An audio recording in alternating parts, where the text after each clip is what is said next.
ओम साई राम। हर हर महादेव। आज का रात्रि संदेश। जीवन में जब खालीपन होता है, अकेलापन होता है, तभी इंसान खुद को जान पाता है, वरना पूरा समय दूसरों के लिए ही बिताता है। हमेशा दूसरों को जानने की, समझने की कोशिश में लगा रहता है, लेकिन फिर भी उसे कोई नहीं समझना चाहता। जब हमारे अंदर खामोशी होती है, अकेलापन होता है, तो वो खामोशी हमसे बहुत कुछ कहती है, लेकिन उस खामोशी की आवाज़ सुनने के लिए हमें कानों की नहीं, दिल की ज़रूरत होती है। दिल से उसकी आवाज़ को सुनना पड़ता है, क्योंकि वो हमें बहुत कुछ समझाती है।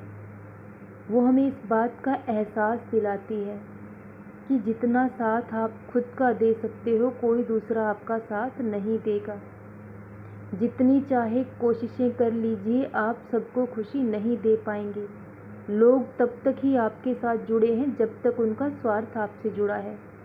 जिस दिन स्वार्थ पूरा हो गया, हर कोई आपका साथ छोड़कर चला जाएगा, लेकिन आप खुद का साथ कभी नहीं छोड़ सकते। इसलिए अगर कोई दिल दुखाए तो शांत रहिए।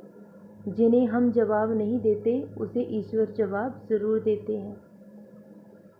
क्योंकि जब हम ईश्वर पर विश्वास करते हैं, तो हमें इतना विश्वास होना चाहिए कि जीवन में सब कुछ अच्छा होगा। अगर कुछ कहीं गलत होता होगा, बुरा होता होगा, तब भी आप उस ईश्वर पर सच्ची श्रद्धा और विश्वास रखिए। इतना विश्वास रखिए कि वो आपके साथ कभी कुछ गलत नहीं होने देंगे। सब कुछ बहुत बेहतर होगा। तो जो बुरा होने वाला होगा, वो भी अच्छे में बदल जाएगा। क्योंकि जब ईश्वर पर विश्वास करते हैं, तो श्रद्धा सच्ची होनी चाहिए और इंसान को हमेशा सबूरी रखनी चाहिए। जो इंसान जीवन में सब्र करना सीख लेता है, तो वो एक दिन जीवन में सब कुछ ज़रूर पा लेता है। हमारा जीवन बदलने के लिए उस ईश्वर को एक पल भी नहीं लगेगा। वो एक पल में हमारे जीवन को परिवर्तित कर सकते हैं, लेकिन वो ऐसा क्यों नहीं करते? क्योंकि वो हमें हर परिस्थिति से, हर हालात से गुजारना चाहते हैं। वो हमें जीवन जीने के सही ढंग को दिखाना चाहते हैं। वो हमें मजबूत बनाना चाहते हैं कि जीवन में कैसे भी हालात आ जाएं, लेकिन कभी वो आपको तोड़ ना पाए। इसलिए वो हमारे जीवन में संघर्ष लिखते हैं। और जब जीवन में संघर्ष उत्पन्न हो जाता है, तो इंसान निडर हो जाता है। क्योंकि जिसने संघर्ष के दौरान बहुत कुछ खो दिया हो, तो उसे कुछ भी खोने का डर नहीं होता। क्योंकि उसे पता होता है कि अब उसके पास क्या है खोने के लिए। क्या उससे ईश्वर छीन लेगा? क्या ये संघर्ष उससे अब कुछ छीन सकता है? क्योंकि उसने बहुत कुछ पहले ही जीवन में खो चुके हैं। और जब इंसान बार बार टूटता है, बार बार बिखरता है, तभी वो टूट टूट कर ही मजबूत बनता है। और जो इंसान ठोकरें खाकर ही चलना सीखा है, तो उसे ज़िंदगी की ठोकरें गिरा नहीं सकती। तो अब जीवन में कैसी भी मुसीबत आए, कैसी भी परेशानी आए, लेकिन आपको डगमगा नहीं सकती, क्योंकि आपने ठोकरें खाकर ही चलना सीखा है।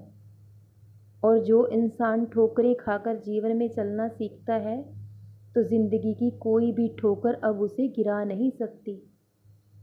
ईश्वर पर विश्वास रखो, बहुत जल्द सब कुछ बेहतर होगा। जब जीवन में इतना कुछ खोया है, तो अब क्यों हिम्मत हारते हो?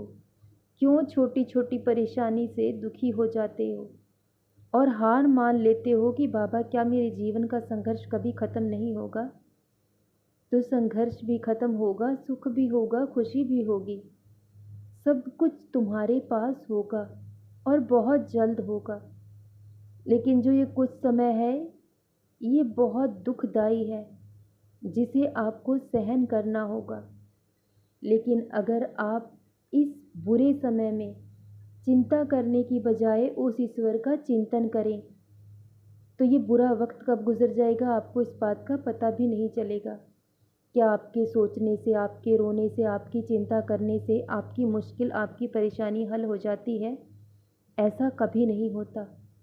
आप अपने दिल का सुकून, शांति, सब कुछ खो बैठते हो। जो दुख और परेशानी अभी जीवन में आई ही नहीं, उसके बारे में सोच सोच कर अपना आज भी खराब कर लेते हो। जब ईश्वर पर विश्वास किया है तो उनके चरणों में अटल श्रद्धा रखो, सबूरी रखो। जब तक वो आपके साथ हैं तो कुछ भी गलत नहीं हो सकता। लोग चाहकर भी आपका कुछ नहीं बिगाड़ सकते जब तक भगवान ऐसा नहीं चाहेंगे। और अब जीवन में कुछ भी गलत नहीं होगा, क्योंकि जो बुरा होना था, जो गलत होना था, वो हो चुका है। अब जीवन में सब कुछ अच्छा होगा, बहुत बेहतर होगा। हर सपना ज़रूर पूरा होगा। जो सुख, जो खुशी आपने जीवन में चाही है, वो सब आपके पास ज़रूर आएगी। इस बुरे वक्त ने जो कुछ आपसे छीना है, सब आपके पास लौट कर आएगा। लेकिन अब दुख कभी आपके जीवन में नहीं आएंगे।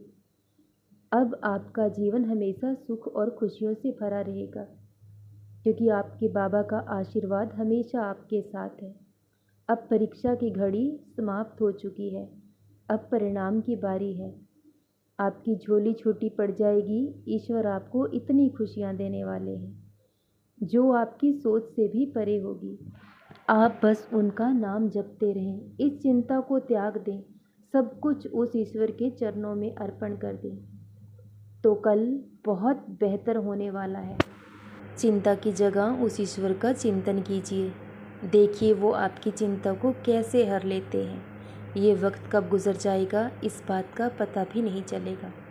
और बहुत जल्द बहुत बड़ी खुशखबरी आपके जीवन में आने वाली है, जिससे आपका जीवन ही पूरी तरह से बदल जाएगा। सदा खुश रहो, सदा जपते रहो।